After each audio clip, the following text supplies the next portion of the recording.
The cold, sterile scent of lilies and gunpowder always seemed to cling to the walls of the penthouse, a gilded cage perched high above a city that wanted the man inside dead. Black Orphan lady spent years caring for blind Mafia boss, until he say, "You look beautiful," is a story of shadows, hidden sight, and a devotion forged in the fires of betrayal. It is a journey into the heart of a man who ruled with iron and a woman who became his silent guardian, only to realize the man she thought was lost in darkness had been watching her all along. Hello to all of you joining us today. It is truly a pleasure to have you here in our storytelling circle. Whether you are tuning in from the bustling streets of New York, the quiet suburbs of London, or the vibrant heart of Lagos, I hope you're doing wonderfully. Before we dive into this gripping tale of secrets and survival, please take a moment to check if you've subscribed to the channel. Your support allows us to keep bringing these emotional journeys to life, so hit notification bell and join our family. How has your week been? Drop a comment below and let me know where you're watching from. I love reading your stories as much as I love telling mine. The silk tie felt like a noose in Clarice Dunbar's trembling hands. She stood behind Dominic Toretto, the man whose name was whispered in hushed, terrified tones across the underworld, but who now sat motionless in a high-backed leather chair, his eyes covered by a weighted black silk wrap. For 3 years, Clarice, an orphan who had aged out of a system that never wanted her, had been his shadow. She was the only one allowed to touch his food, the only one allowed to guide his hand to a glass of water, the only one he trusted to clean the jagged, puckered skin around his sightless eyes. Tonight, the air in the room felt heavy, charged with a static electricity that made the fine hairs on Clarice's arms stand up. Outside, the city lights of Chicago blurred into a smear of gold and neon, but inside, there was only the rhythmic, predatory breathing of a fallen king. "The soup is cooling, Mr. Toretto," Clarice whispered, her voice a soft velvet that barely disturbed the silence. She reached out to steady his hand, her fingers grazing his cold, scarred skin. Dominic didn't move. His jaw was set, a hard line of granite in the dim light. He had been blinded 3 years ago in a coordinated strike that had decimated his inner circle. Since then he had retreated into this fortress, a blind titan relying on a woman the world considered invisible. Clarice had saved him, more times than he knew. She had smelled the bitter almond of cyanide in his tea. She had heard the metallic click of a safety being disengaged in the hallway and locked his door just in time. She was his shield, his silent sentinel. But tonight was different. As Clarice moved to pull the curtains, her reflection caught in the glass. A tall, slender woman with deep mahogany skin and a jagged silvered scar that ran from her temple down to her cheekbone, a souvenir from the night the world exploded. She never looked at it. She felt like a ghost inhabiting a ruin. "Clarice," he murmured. It was the first time he had spoken her name in days. "Yes, sir." He turned his head toward her. Even behind the silk wrap, it felt as though his gaze was boring into her soul, stripping away the layers of her anonymity. A slow, terrifyingly calm smile spread across his face, a look she hadn't seen since before the darkness took him. "You look beautiful tonight," he said. The silver spoon in Clarice's hand hit the marble floor with a deafening clatter. The breath died in her throat. She looked at her reflection, then back at the man who had been stone blind for over 1,000 days. What did you say?" she stammered, her heart hammering against her ribs like a trapped bird. "The light," Dominic continued, his voice dropping to a low, gravelly hum that vibrated in the small space between them. "It hits that scar on your cheek. It looks like a lightning bolt etched in silver. It suits you." Clarice backed away, her heels clicking sharply against the floor. Her mind raced, a frantic search for logic. He was blind. The doctors had said the optic nerves were shredded. The world was pitch black to him. Yet he had just described the one feature she spent her life trying to hide, the one thing he could only know if he could see. "How do you know about the scar?" she whispered, her voice trembling with a sudden, sharp fear. "Dominic, you can't see me. You haven't seen anything in years." He stood up then, tall and imposing, the physical embodiment of a threat. He didn't reach for his cane. He didn't stumble. He walked straight toward her, stopping only inches away, until she could smell the cedarwood and expensive tobacco on his skin. He reached up, his fingers unfailingly finding the edge of the black silk wrap. "Do you really think," he whispered, his hand hovering over the knot, "that I would let the person who tried to kill me stay by my side for 3 years without truly looking at her? Clarice felt the world tilt. The night of the assassination, the fire, the screams, the blood. He had been there. But she wasn't a killer. She was a witness. Or so she had told herself. As Dominic's fingers began to untie the blindfold, a single question burned through Clarice's mind, colder than the Chicago wind. If he could see her, what else had he seen? And if he knew she was there that night, why was she still alive? The silence that followed Dominic's revelation was heavy, thick with the scent of expensive leather and the metallic tang of Clarice's own fear. She watched as his large, calloused hands slowly dropped from the silk wrap, leaving the blindfold in place, yet the air between them had shifted irrevocably. He wasn't just a patient anymore. He was a predator who had been playing a very long, very patient game. Clarice Dunbar felt the familiar cold ache of her past rising up to meet her. To understand why she stayed, why she endured the volatile moods of a broken mobster, one had to understand where she came from. Clarice wasn't just an orphan. She was a survivor of a system designed to discard girls like her. She had grown up in the St. Jude's Home for Children, a place of gray walls and even grayer futures. Her deepest desire had never been wealth or power. It was simply to be essential. She wanted to be the person someone couldn't live without, because if you were essential, you couldn't be thrown away. That desire was what led her to the nursing program, and eventually to the high-paying, high-risk world of private care for the city's elite. When she was assigned to Dominic Toretto, she thought she'd found her purpose. He was a man who needed everything. Someone to check his pulse, someone to taste his food for the bitter hint of digitalis, someone to navigate the treacherous waters of a mafia household where every maid and bodyguard was a potential paid assassin. "Sit down, Clarice," Dominic commanded. It wasn't a request. She obeyed, her knees feeling like water. She sat in the velvet chair opposite him, the very chair where she had spent countless nights reading him the Wall Street Journal or the classics he pretended to hate. "You think I'm a monster," Dominic said, his voice regaining that terrifyingly smooth cadence. "You see the scars on my chest, the blood on my hands, and you think I'm just another beast in a suit. But you, Clarice, you're the only person in this city who doesn't look at me and see a paycheck or a target." He reached out, his hand hovering in the air with uncanny precision before landing on the small table between them. He picked up a chess piece, a white queen, and rolled it between his fingers. "I grew up in the North End," he continued, his eyes still hidden but his presence filling the room. "My father taught me that a man who relies only on his eyes is a man who is half blind from birth. He used to make me navigate the wine cellars in total darkness. He told me, 'Dominic, the eyes can be deceived by a pretty face or a bright light. But the ears? The skin? They never lie.'" Clarice watched him, mesmerized and horrified. She thought of the supporting players in this gilded morgue. There was Vince Corleone, Dominic's younger brother, a man whose distinct personality was a volatile mix of insecurity and unbridled ambition. Vince visited once a week, his voice always a pitch too high, his footsteps too hurried. Clarice had seen the way Vince looked at Dominic's empty chair at the head of the boardroom table, with a hunger that made her skin crawl. Then there was Letty Hamilton, the icy, blonde consigliera, who managed the legal fronts of the Toretto empire. Letty was the only one who treated Clarice with anything resembling respect, but even that felt like a calculated move. Letty's secret was her unwavering loyalty to a version of Dominic that no longer existed, the man who burned through the city like a wildfire. "I know when Vince enters the room because he smells of nervous sweat and expensive gin," Dominic said, a smirk playing on his lips.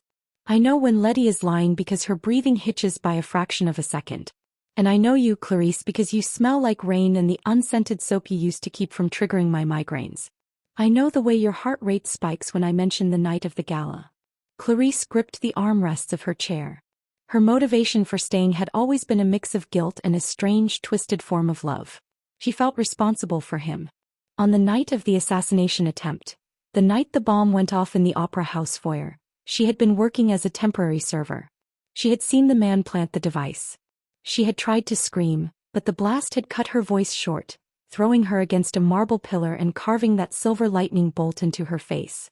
She had woken up in the rubble, her hand inches from Dominic's. In that moment of shared agony, she felt a connection to him that transcended their stations. She had watched them drag him away, his eyes bloodied, and she had vowed then that she would find a way into his world to protect him. Not out of loyalty to the mob, but out of a desperate need to fix the one thing she couldn't stop. You were there, Dominic whispered, leaning forward. In the smoke. You were the last thing I saw before the world turned gray. A girl in a white apron reaching out for me while her own face was torn open. I spent 2 years wondering why that girl would show up at my door, applying for a job as a nurse under a different last name. The stakes were suddenly higher than she could have imagined. He hadn't just been observing her. He had been investigating her from within his own darkness. I stayed because you would have died without me, Clarice said, her voice finding its strength. I've pulled 3 needles out of your medicine this month alone. I've switched your plates. I've lied to Vince about your progress.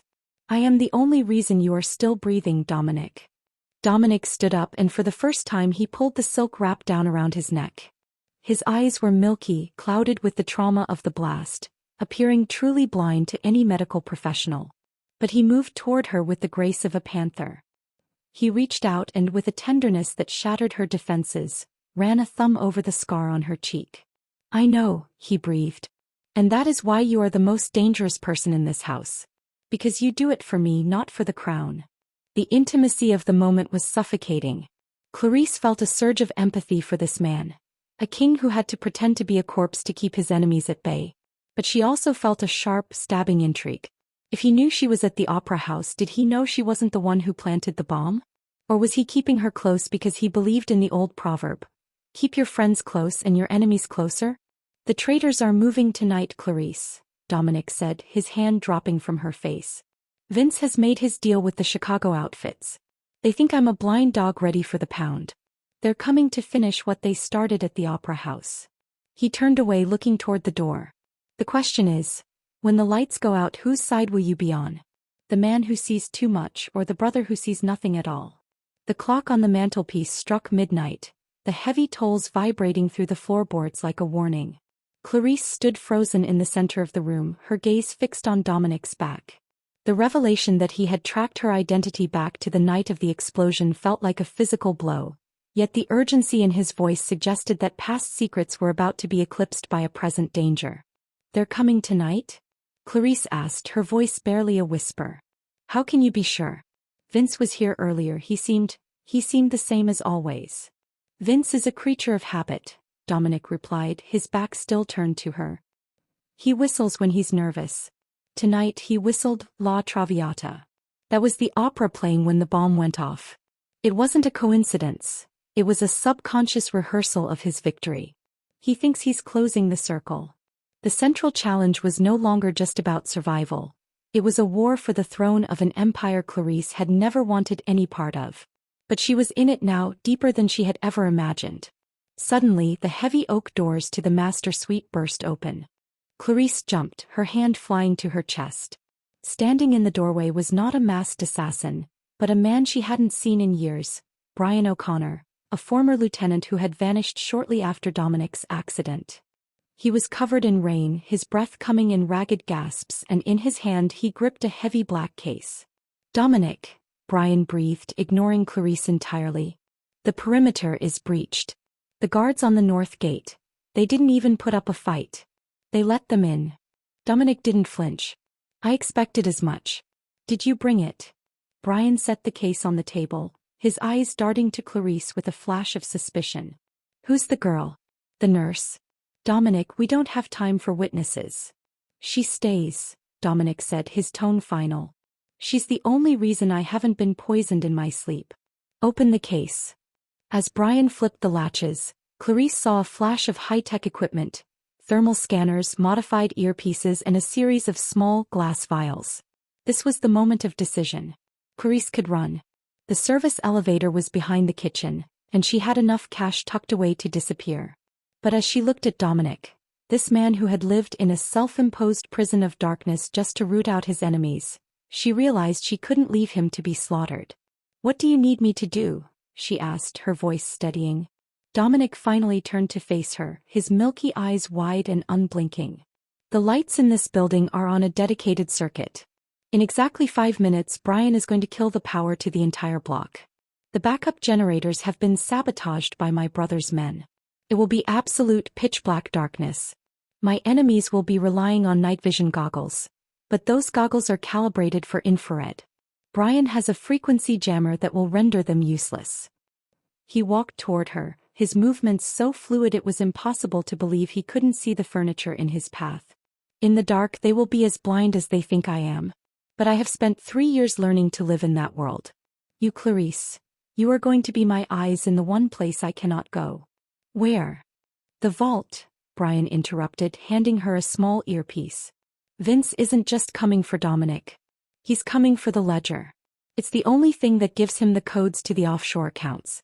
If he gets that, Dominic is dead weight. We need you to get there first. This was the first major plot twist. Dominic hadn't just been hiding his recovery. He had been setting a trap that required Clarice to move into the line of fire. He wasn't just a victim she was protecting. He was a general, and she had just been promoted to his most vital soldier. The romantic interest, or rather the spark of something far deeper than a nurse-patient bond, ignited in that moment of high-stakes trust. Dominic reached out, his hand finding the nape of her neck, pulling her forehead against his. It was an intimate, desperate gesture. "Clarice," he murmured, his breath warm against her skin. "I knew who you were the moment you walked into my room 3 years ago. I knew you weren't the one who set the bomb because I saw your face as you tried to reach for me. You were trying to save me then, and you've been saving me every day since. Don't stop now." The raw honesty in his voice shattered the last of her hesitation. She felt a surge of determination. She wasn't just the orphan girl from St. Jude's anymore. She was the only person who could tip the scales. Suddenly, a muffled thump echoed from the hallway, followed by the sound of a silenced pistol. "Fut, fut, fut. They're here," Brian hissed, drawing a weapon from his waistband. "Go," Dominic commanded Clarice. "Through the vents in the dressing room. It leads to the gallery above the vault. Do not make a sound. Wait for my signal." As Clarice scrambled toward the dressing room, she looked back one last time. The lights flickered and then died, plunging the penthouse into a terrifying, suffocating blackness. She heard the sound of a heavy door being kicked in and the shout of men entering the suite. But through the earpiece she heard Dominic's voice, calm and terrifyingly cold. "Welcome to my world, Vince. I've been waiting for you in the dark." The hunt had begun. Clarice crawled into the narrow, dusty ventilation shaft, her heart hammering a frantic rhythm against the metal. She was alone in the dark, tasked with outmaneuvering professional killers, armed with nothing but her knowledge of the house and the voice of a man who saw through the shadows. The metal walls of the ventilation shaft were narrow and frigid, smelling of dust and old grease. Clarice moved on her hands and knees, every scrape of her palms against the tin sounding like a thunderclap in her ears. Below her, the penthouse had become a labyrinth of whispers and death. She could hear the heavy thud of tactical boots on the hardwood floors, the electronic hum of night vision goggles, and the frantic, hushed commands of men who were realizing that the darkness was not their ally. "I'm in the shaft," Clarice breathed into the earpiece, her voice a mere vibration. "I can hear them below me. They're moving toward the study." "Steady, Clarice," Dominic's voice crackled in her ear. He sounded unervingly calm, his breathing slow and rhythmic. "I can hear them too. There are 4 in the hallway, 2 in the foyer. They're breathing fast, they're scared. They don't like the dark. Use that. You're a ghost, Clarice. You've been a ghost your whole life. Now make it your strength." As she crawled, Clarice found herself navigating more than just the physical space. She was navigating a shifting landscape of her own emotions. For years she had viewed Dominic as a project, a man to be pitted and protected. Now, hearing him orchestrate a counter-assassination from the center of a blacked-out room, she felt a terrifying surge of attraction. It was the way he commanded the space without even seeing it, the raw, masculine authority of a king who refused to be dethroned. But the tension escalated quickly. As she reached the junction above the library, she peered through the slats of a vent and froze.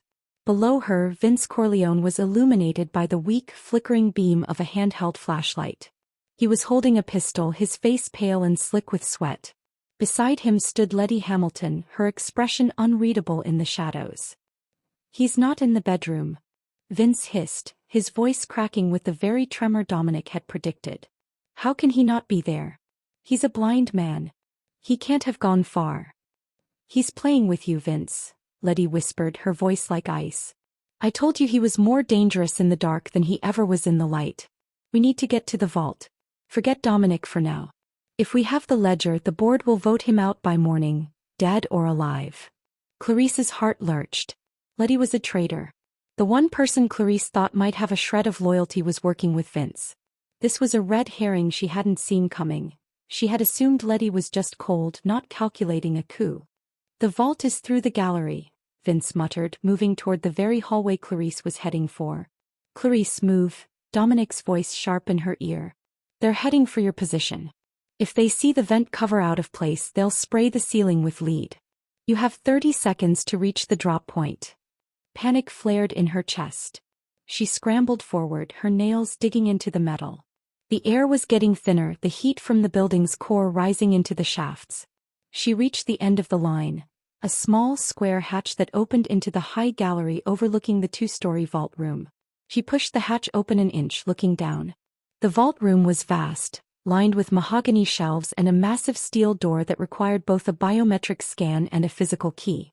I'm above the vault, she whispered. But Dominic, the key. You have the key. Check the pocket of your apron, Clarice, Dominic replied. She reached down, her fingers brushing against a cold, heavy piece of metal she hadn't noticed before. He must have slipped it there when he pulled her close in the bedroom. The realization sent a shiver down her spine. He had planned this down to the second. He had known she would say yes before she even knew it herself. Wait for them to enter, Dominic commanded. They have the biometric bypass, but they need that key to trigger the final sequence. When they are at the door, I need you to drop the flash charge Brian gave you. It won't hurt them, but it will blow their night vision. Their retinas will be scorched for 10 minutes. That's your window. But as Clarice prepared to move, she saw a shadow move in the corner of the gallery. Someone else was in the vents with her. A red laser dot danced across the metal near her hand. Dominic, she gasped. I'm not alone up here. There's a second team. Vince brought mercenaries. Dominic's voice dropped an octave, dripping with a new, dark intensity. The Chicago outfit. Clarice, listen to me. Don't look at the laser. Look at the shadow. They rely on the tech, you rely on your gut. Remember the St. Jude's basement? Remember how you used to hide from the older kids in the boiler room? This is no different. He was pushing her, testing the growth she had found under his tutelage. She wasn't just a nurse. She was becoming a part of his world. She took a deep breath, the scent of the old building filling her lungs. She didn't stay still. She kicked the vent cover hard, sending it clattering to the floor of the gallery as a distraction, then rolled to the left. Zip-thud.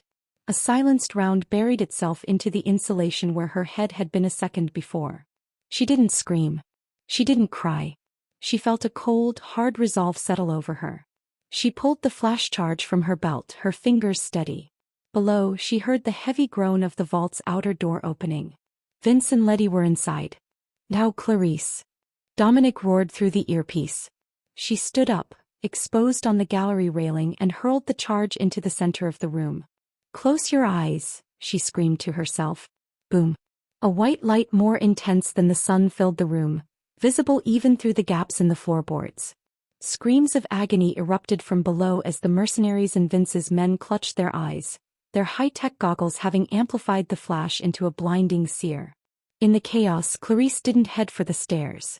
She grabbed a decorative silk tapestry hanging from the gallery and slid down it, her palms burning, landing right in front of the vault door.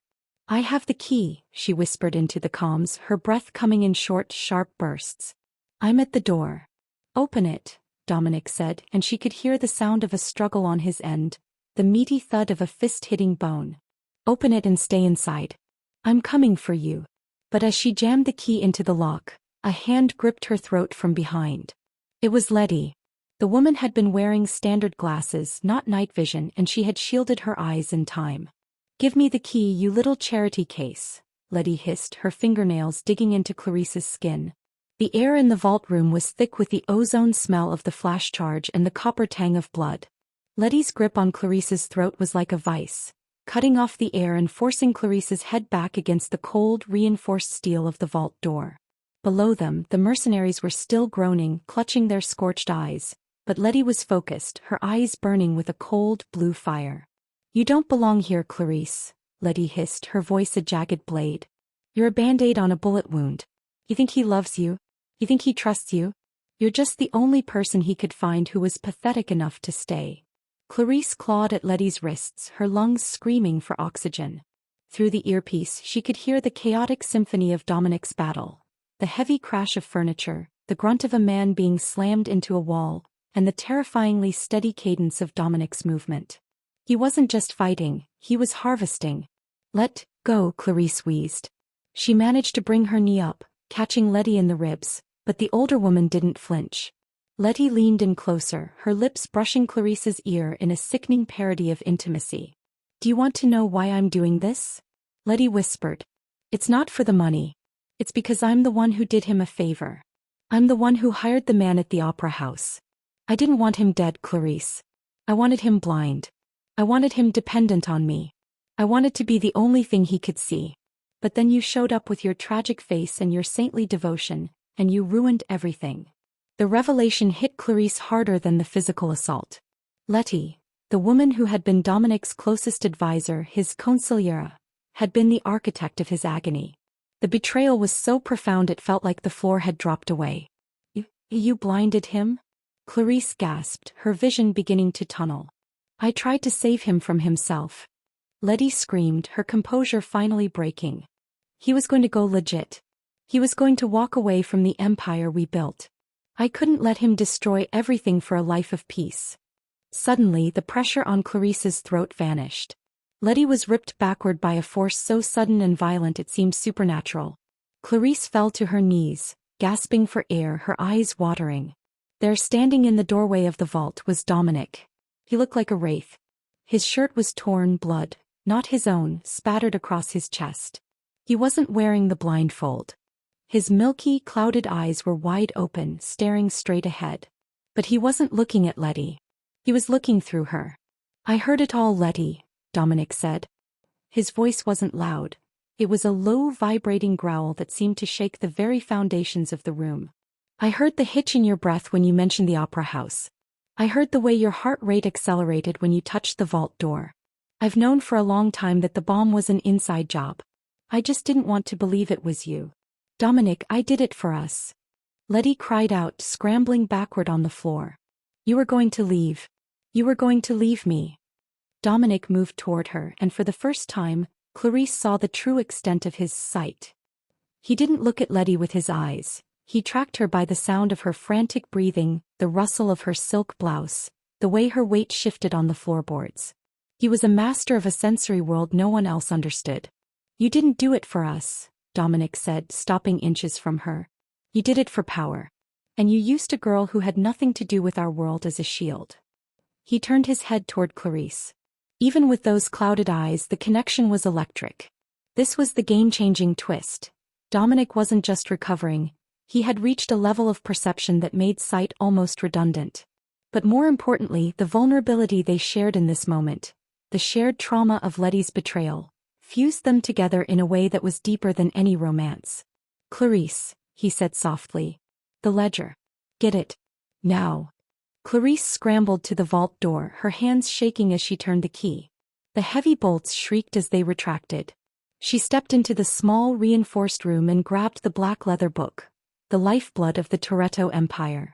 But as she stepped back out, she saw the final, most devastating part of the revelation. Vince was standing in the shadows of the gallery above, a sniper rifle aimed not at Dominic but at Clarice. He had recovered from the flash charge. "Drop it, Dominic," Vince yelled, his voice echoing in the vast chamber. "Drop the girl in the book, or I'll put a hole through her that no nurse can fix." Dominic froze. For all his supernatural senses, he couldn't stop a bullet from 50 feet away in a room filled with echoes. The stakes were at their highest. The Empire was on the line, but to Dominic the only thing that mattered was the woman holding the book. "Vince," Dominic said, his voice dropping to a plea. "She's an innocent. This is between us.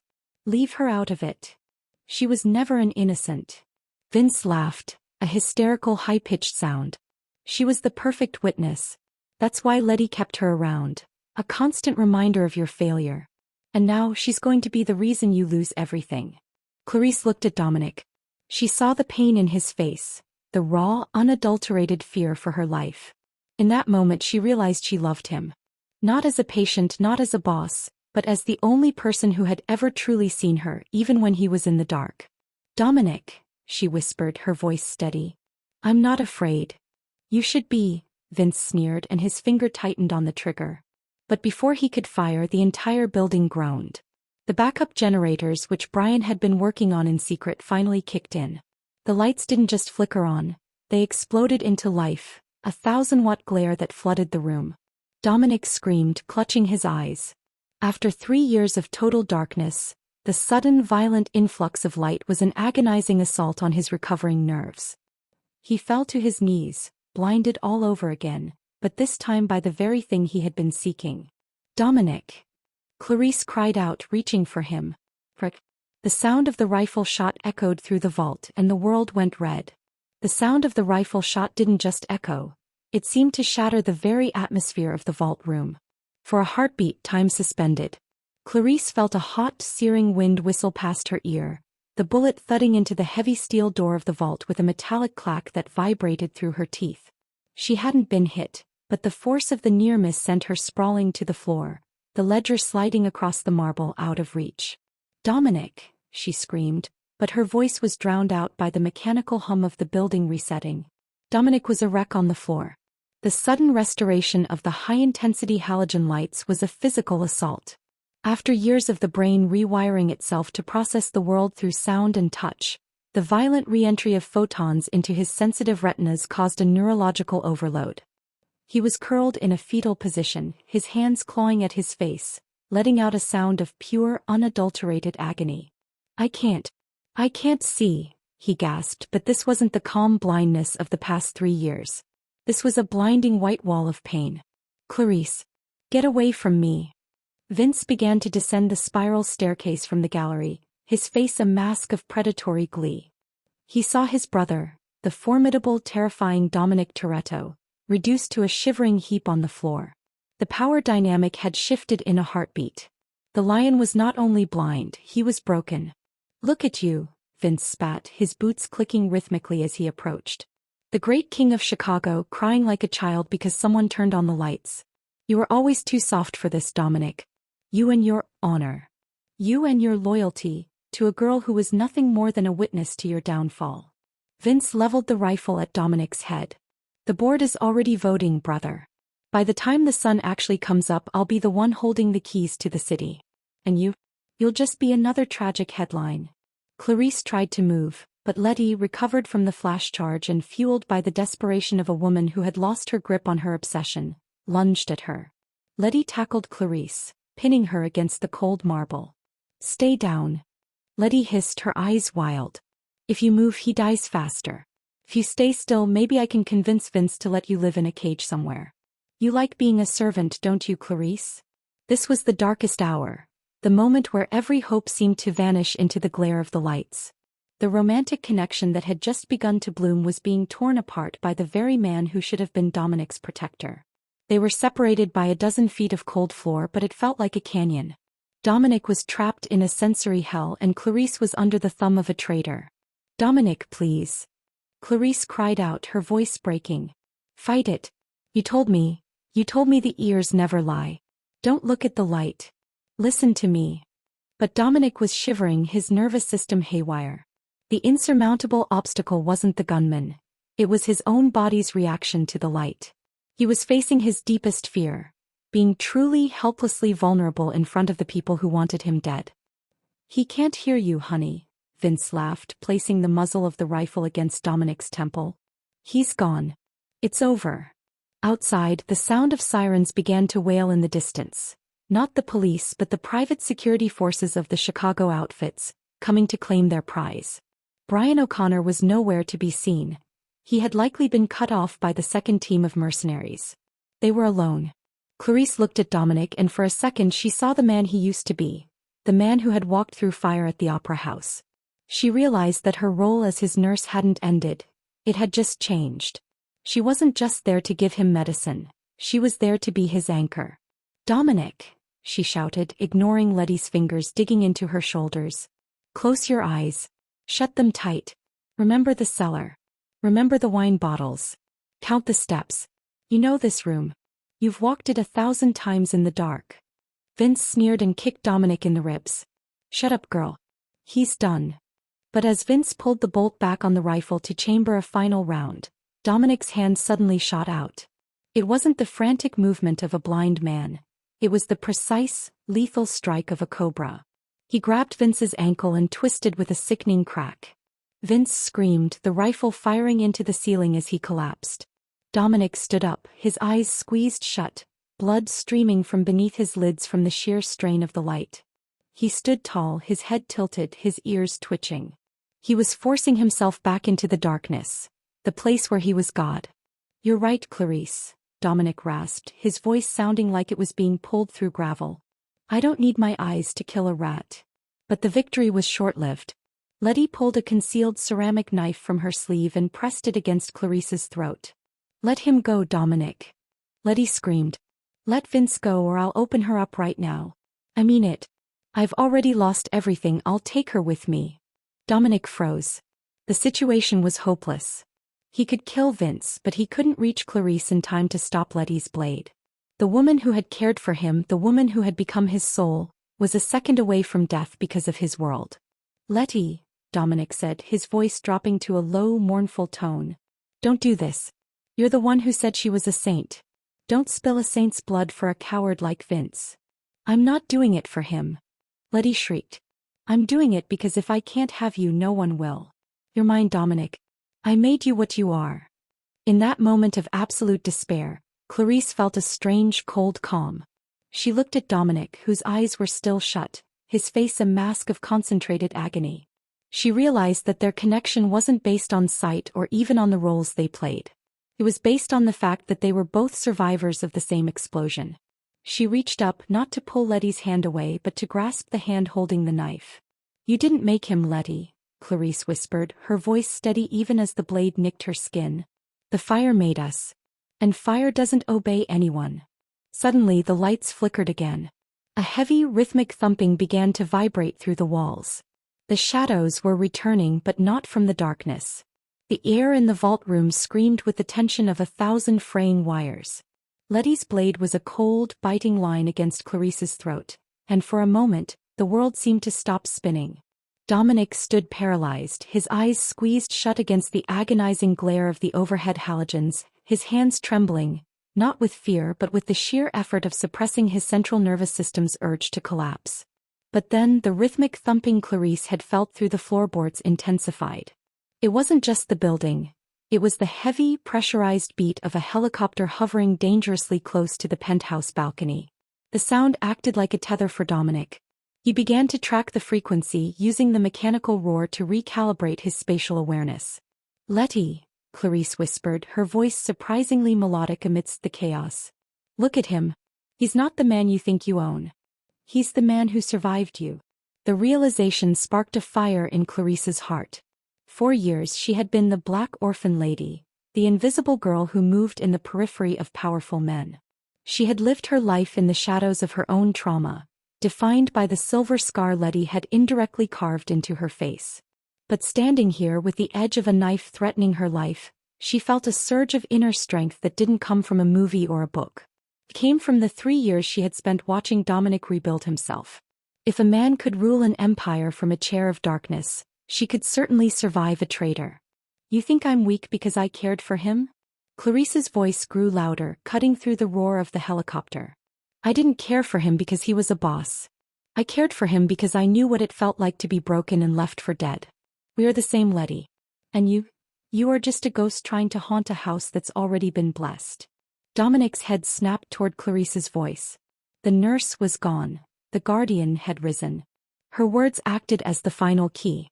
He didn't need to see the room, he needed to see the truth. "Clarice," Dominic rasped, and this time the tremor was gone. He slowly opened his eyes.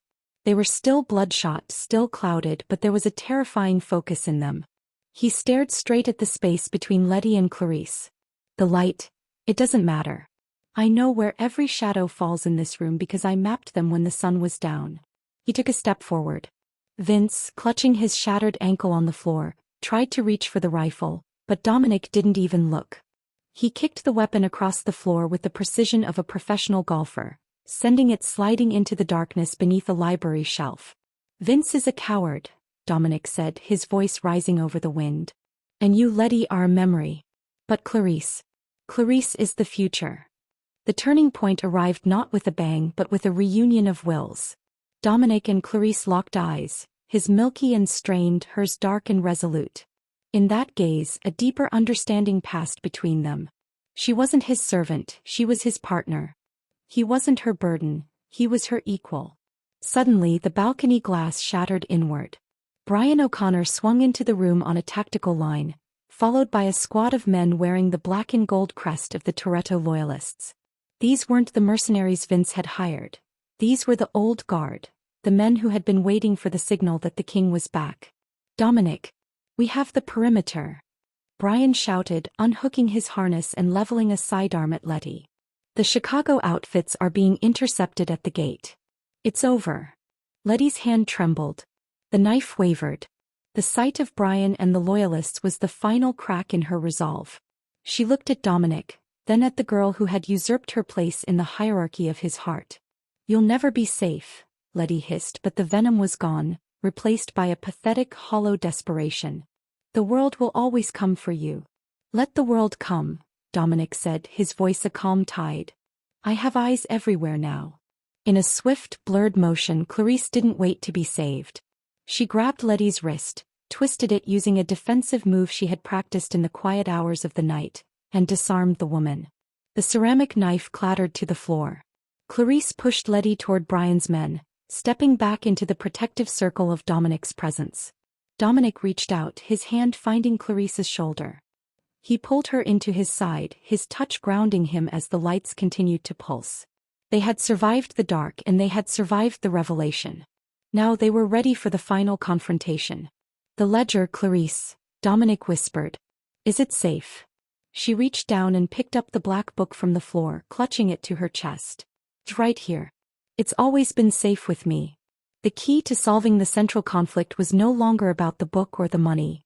It was about the unity they had forged. As the Loyalists secured Vince and Letty, Dominic stood at the center of the vault, a blind king who had finally regained his throne, not through sight, but through the loyalty of the one person the world told him to ignore. The vault room was now a theater of war, illuminated by the harsh, flickering glare of restored power and the strobing blue and red lights from the tactical teams outside. While Brian's Loyalists moved to secure the room, the atmosphere remained electric with a danger that hadn't quite dissipated. Vince Corleone, despite his shattered ankle, was not yet defeated. He was a cornered animal, and cornered animals are the most prone to lash out. "You think a few badges and a broken leg stop this?" Vince wheezed, propping himself up against a mahogany bookshelf. He looked at Dominic, then at Clarice, a twisted grin spreading across his face. "The ledger you're holding, Clarice. It's not just bank accounts. Flip to the back. Look at the last entry before the explosion." Dominic's hand tightened on Clarice's shoulder. "Don't listen to him, Clarice." "Why not, Dom?" "Afraid she'll see who the real monster is." Vince laughed, a wet hacking sound. "Go on, nurse. Read it. Read the name of the beneficiary for the St. Jude's donation that happened the morning of the blast." Clarice felt a cold dread settle in her stomach. Her fingers, trembling slightly, flipped the heavy vellum pages of the ledger. She reached the very end, her eyes scanning the meticulous handwriting of the Toretto accountants. There, in black and white, was the name of her childhood orphanage. But it wasn't a donation. It was a purchase order. "The land," Clarice whispered, her voice failing her. "You didn't donate to the orphanage. You bought the block. You were going to tear it down to build a distribution hub." "I was going to relocate them, Clarice," Dominic said, his voice urgent, pleading. "The building was condemned. I was building a new facility in the suburbs. I didn't want the children in a death trap." "Liar!"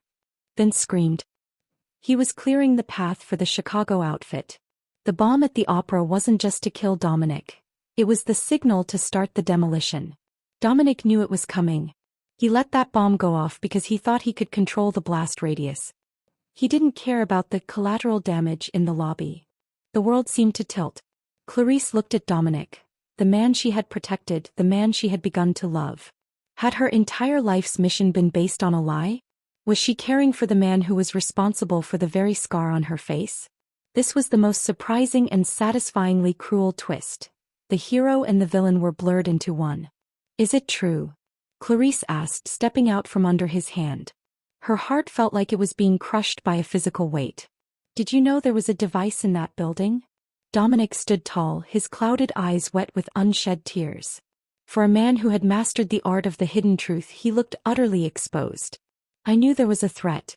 I didn't know it was in the foyer. I thought it was under the stage. I tried to reach you, Clarice. When I saw you in that white apron, I didn't see a witness. I saw the girl I had displaced. I spent 3 years in this darkness because I felt I deserved to be there for what happened to you. The room fell silent. Even the tactical teams stopped moving. The raw, authentic vulnerability of the moment was deafening. Dominic wasn't the cold-blooded strategist Letty had described, nor was he the innocent victim Clarice had imagined.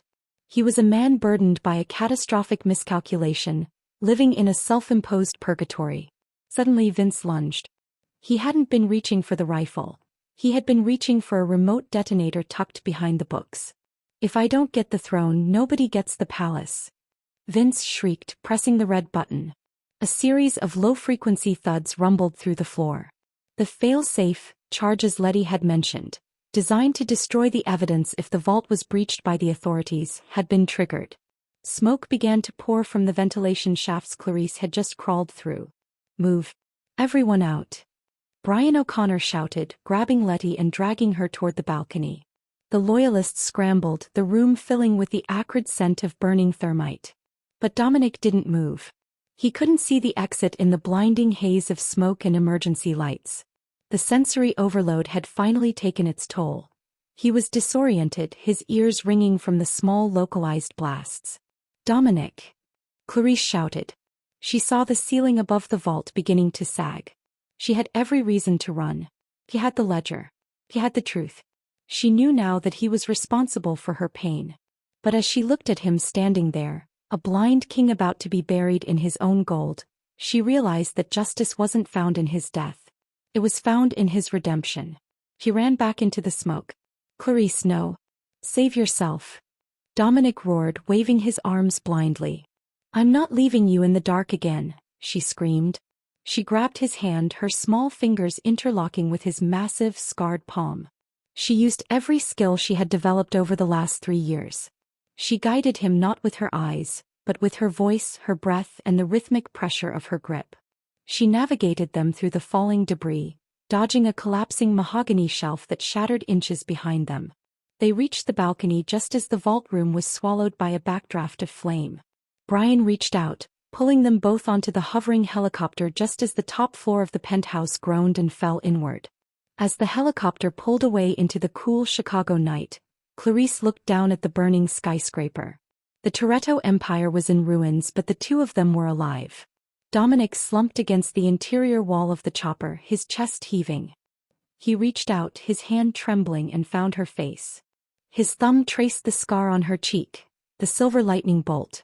You saved me, he whispered. After everything I took from you, you saved me. I didn't do it for the mob boss, Clarice said, her voice firm and clear over the roar of the rotors. I did it for the man who was brave enough to stay in the dark with me. The debt is paid, Dominic. From now on we both walk in the light. Vince was in zip ties across from them, his face a mask of defeat. Letty was weeping in the corner. But between Dominic and Clarice, there was only a profound, exhausted peace. Justice had been served not by the law, but by the ultimate triumph of a shared, painful truth. The first rays of dawn began to bleed across the Chicago skyline, turning the smoke from the Toretto penthouse into a soft, hazy violet.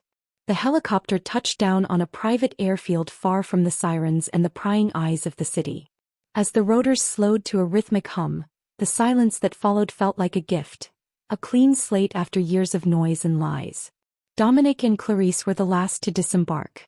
The transition from the high-stakes adrenaline of the night to the quiet stillness of the morning was jarring, but for Clarice, it felt like waking up from a long, feverish dream. She stood on the tarmac, the cool air reviving her, watching as Brian O'Connor coordinated the transport of Vince and Letty to a secure location where they would face the family justice that awaited traitors. Dominic stood beside her, his stature still imposing, but the predatory edge had softened. He wore a pair of dark glasses now to protect his healing nerves, but he didn't look like a man hiding. He looked like a man who was finally ready to see the world as it was. What happens now? Clarice asked, looking out at the horizon. The Empire is gone, Clarice, Dominic said, and to her surprise he sounded relieved. The ledger is in Brian's hands. He'll use it to dismantle the outfits and ensure the board never rises again. I've signed over the remaining assets to a trust. The new St. Jude's is already under construction. It will be the finest facility in the state, and it will be in your name. Clarice looked at him, her eyes wide. My name? The Dunbar Center, Dominic nodded. A place for those the world tries to make invisible. It's the only way I know how to start making things right. This was the ultimate fulfillment of Clarice's journey. She had started as a woman seeking to be essential to someone else, only to realize she was powerful in her own right. She had grown from a silent observer into the architect of a new beginning. The romantic subplot didn't end with a crown or a throne, but with something far more precious. Mutual respect and the promise of a life built on honesty. Dominic turned toward her, reaching out to gently take her hand. You don't have to stay, Clarice. You've more than earned your freedom. You have enough in that trust to go anywhere, be anyone. Clarice looked at his hand, then up at his face. She thought about the years of shared silence, the way she had learned the map of his soul in the dark, and the way he had fought through his own agony to protect her. The black orphan lady was gone. In her place was a woman who knew exactly where she belonged. I spent years caring for a man who couldn't see me, she said softly, a smile finally touching her lips. I think I'd like to see what happens now that he can. The resolution felt earned, a tender contrast to the violence of the night. Dominic pulled her into a quiet, steady embrace. There were no more secrets, no more poisons to check for, no more shadows to hide in. Over the next few months the headlines faded. The Toretto name became a legend of the past. In a quiet coastal town far from the grid of Chicago, a small clinic opened its doors, specializing in sensory rehabilitation. It was run by a woman with a silver scar on her cheek and a tall man who walked with the confidence of someone who had found his way through the deepest night. They had both changed. Dominic had learned that true power wasn't in control but in vulnerability. Clarice had learned that her scars weren't symbols of what she had lost, but medals of what she had survived. Together they had found a peace that neither thought possible. As the sun fully rose over the ocean, Clarice sat on the porch of their new home, watching Dominic navigate the garden. He didn't use a cane. He moved with a grace born of a man who finally understood that sight was a gift, but vision was a choice. He stopped, turned his head toward the porch and smiled. The coffee smells perfect, Clarice, he called out. And you, she replied, her heart full of a joy that felt like a new beginning, look like a man who finally knows exactly where he is. The story of the blind boss and the lady who saved him didn't end in blood. It ended in the light.